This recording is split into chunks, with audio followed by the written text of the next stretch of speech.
Welcome back to the deep dive. So for many of you, the IELTS exam is this massive hurdle, right? It's a gateway to school, to a new life. You've spent, countless hours mastering the language, drilling grammar, expanding your vocabulary. But what if all that brilliant work, all that content mastery could be just invalidated? Not by an English error, but by a simple mistake, a pen stroke, a signature on the wrong line. It is the ultimate blind spot in test prep. It really is. Today, we are going completely beyond content. We're driving deep into the, let's call it the administrative landscape of the IELTS exam. We're focusing on the physical answer sheet and the non-negotiable rules for exam day. Okay, so our mission here is to immunize you against those self-inflicted wounds. We're going to extract the hidden rules, the places where procedural mistakes, not knowledge gaps, cost you band points, or sometimes the entire test. And we have to start by setting the stakes because they are terrifyingly high. Your prep, it has to extend to the tiniest administrative detail because the sources are crystal clear on this. There were two common procedural errors that don't just lose you points. They result in immediate, non-negotiable, automatic rejection of your entire paper. 2 errors. That can just wipe out years of study. Okay, Great. Let's unpack this high-stakes paperwork, Section 1, the anatomy of the answer sheet. And we're starting right at the top, in the identity section. This is ground zero for failure. Exactly. This whole section is about one thing, absolute proof of who you are. It's critical for a test this standardized, this global. You have to write your candidate name exactly as it appears in your passport, word for word, letter for letter. What happens if someone uses, like, a common abbreviation? Say their passport says Elizabeth Ann, but they just write Liz A. Smith. That's precisely the kind of error the sources warn about. The system has zero tolerance for ambiguity. If you abbreviate your middle name, or if your passport says J. Doe and you write out John Doe, you've created doubt. And because the test relies on absolute uniformity to cross-reference everything, any tiny discrepancy like that can flag your paper. It slows things down, or it might even cancel the marking process. No shortcuts. None. So the very first task is really just a copying exercise. Yeah. Your name, candidate number, test date, center number. Simple transcription, but under, I imagine, immense pressure. And that pressure leads us to the most dangerous part of the entire paper. Once you move past those admin fields and into the main answer section, you hit what I call the critical exclusion zone. Okay, this is where it gets really serious. We're talking about the boxes that are explicitly labeled marker use only. This is the first of the 2 instant disqualification traps. The sources state this unequivocally. If you write anything in those boxes, you are done. Your paper is invalid.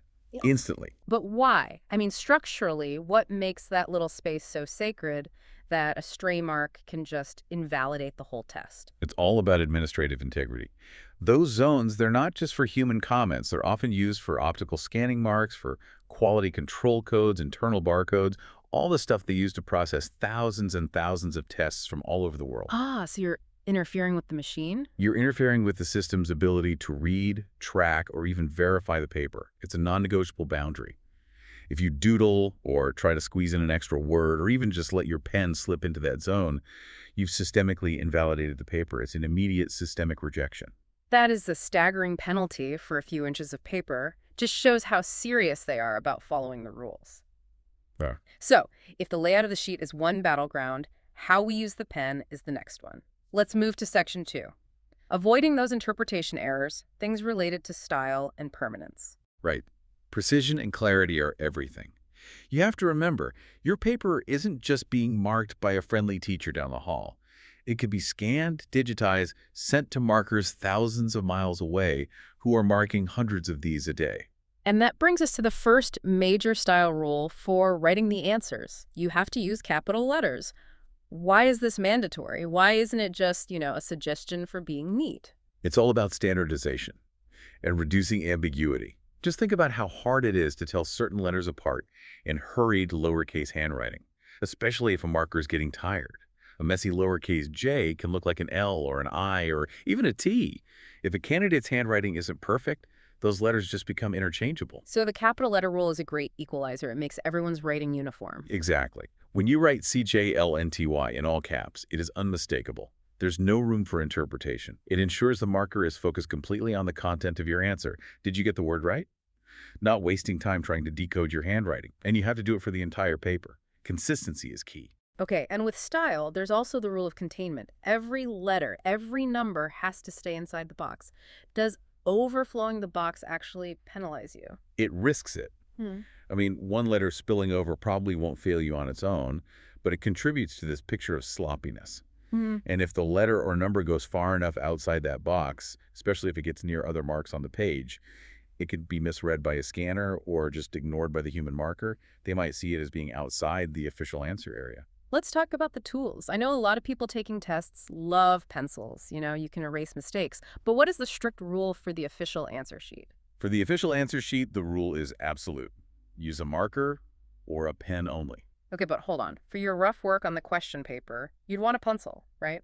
You're not going to get penalized for using a pencil just for notes on the question paper itself. That's an excellent clarification. Yes, you absolutely should use a pencil for notes and drafts on the question paper. The strict ban on pencils applies only to that final official answer sheet.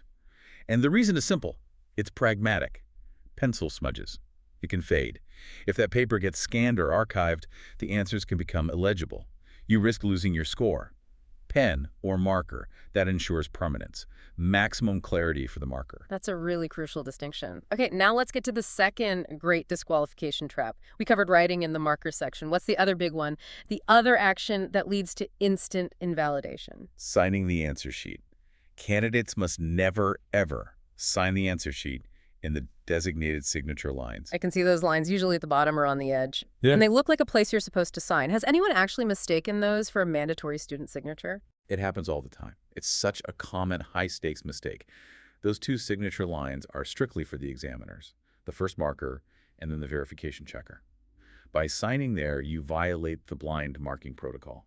You're effectively marking your own paper as invalid.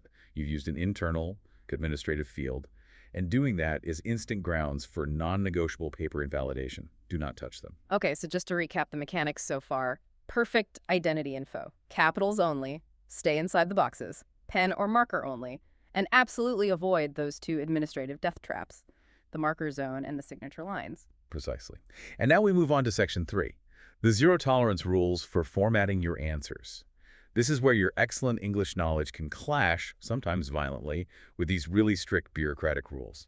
This is basically a compliance test disguised as a language test. Let's look at the core rule about how long an answer can be. The instructions are explicit. They'll always dictate the word or number limit. Often it's write one word and under a number. The core rule is that you have to stick to that limit. Absolutely. Can you give us some concrete examples? Like, what's a valid format versus a violation? Valid formats are minimalist. A single word like coffee, a single number like 150 pounds, or a combination that's strictly necessary like 24 hours.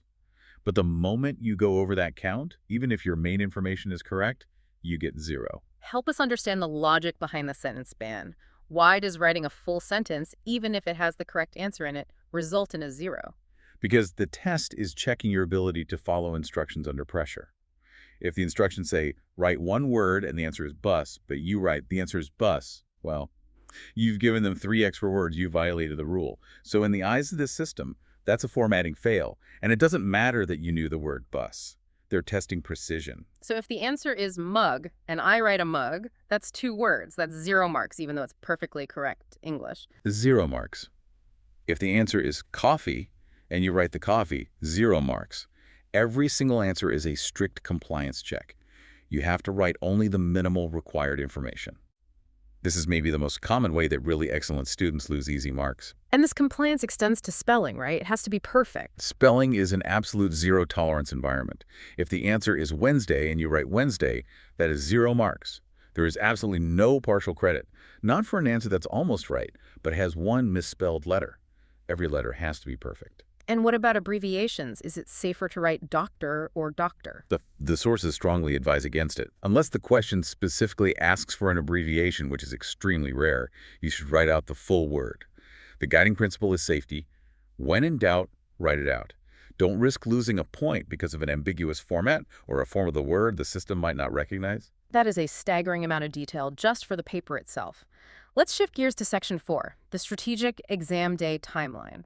Because the rules, they go way beyond just the answer sheet. Oh yeah, the logistics on exam day are unforgiving. You have to get there 15 minutes early. With your passport and your exam confirmation, this is not flexible.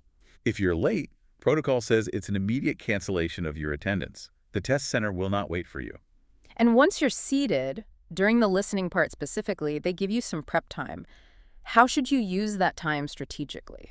You get 30 seconds to read the questions, but critically, you get this 30 seconds before each part of the listening test, not for the whole paper at once. This is precious time. You have to use those moments to scan, identify, and underline keywords, names, verbs, any limits like write one word only. You need to know exactly what you were listening for before the audio starts. And during the actual audio, where should you be writing the answers? You should be writing your answers roughly on the question paper itself. That's your rough draft. Do not try to write neatly on the official answer sheet while you're listening. That just distracts you, it slows you down, and you risk missing the next piece of audio. And that brings us to the most critical administrative window of the whole test. The 10-minute transfer. This time really dictates the final quality of your submission. That 10 minutes is for administrative completion only. It is not extra listening time. It's your quality control window. You use this time to neatly transfer every answer from your rough notes on the question paper to the official sheet, making sure they're in all caps inside the boxes, spelled perfectly, and that you've followed the word count limit for every single question. It's the moment of truth for compliance. The sources also give a final tip for this transfer time. Avoid leaving any answers blank. Absolutely. The system is simple. Yeah. If you leave a box blank, you get 0 marks. Guaranteed. If you write your best educated guess, even if you're not sure, you at least have a chance, however small, of being right. Use that 10 minutes to fill in every single box before they call time. And finally, when time is up, what's the protocol for submission? You have to submit both, the official answer sheet and the question paper, when they tell you to. Don't keep anything. Compliance is required right up to the very last second. Okay, this whole analysis of the procedural side of things has been, incredibly illuminating. To help solidify this for everyone listening, let's just quickly run through that list of mistakes. The 8 deadly sins that cost you points or get you rejected. Right, they are. Writing outside the boxes, any spelling error, which is 0 tolerance, violating the word or number limit with sentences or extra words, using a pencil on the answer sheet, it must be pen or marker. Then there's leaving answers blank, always guess, mixing lowercase and uppercase, and then the 2 big ones, the automatic rejections. Signing the answer sheet and writing in the marker use only section. Focusing on those 2 catastrophic failures, signing the sheet and writing in that admin zone, it raises a pretty profound final question for me. If the stakes are that high on procedural compliance, what does this level of 0 tolerance tell us about what these big international testing systems like IELTS really prioritize? It reveals that the administrative rules aren't just guidelines. They are the absolute foundation of the entire global evaluation system. The system has to be marked efficiently, consistently, without any ambiguity, whether that paper is processed in London, Sydney, or Dubai. When the rules become so critical that writing in the wrong area or using the wrong tool leads to this immediate catastrophic failure, it shows that the integrity and the scalability of the system itself are the real non-negotiables. The ability to follow complex, explicit, globally standardized rules is, well, it's perhaps an unstated but fundamental part of the test itself. An administrative compliance test wrapped in a language test. That is a sobering thought, but one that makes you powerfully informed. Armed with this crucial procedural knowledge, you are already ahead of the curve. Apply these rules meticulously on exam day and make sure those hard-earned band points aren't sacrificed to a stray pen stroke or an extra word. Good luck with your preparation. You've got this. We'll catch you on the next deep dive.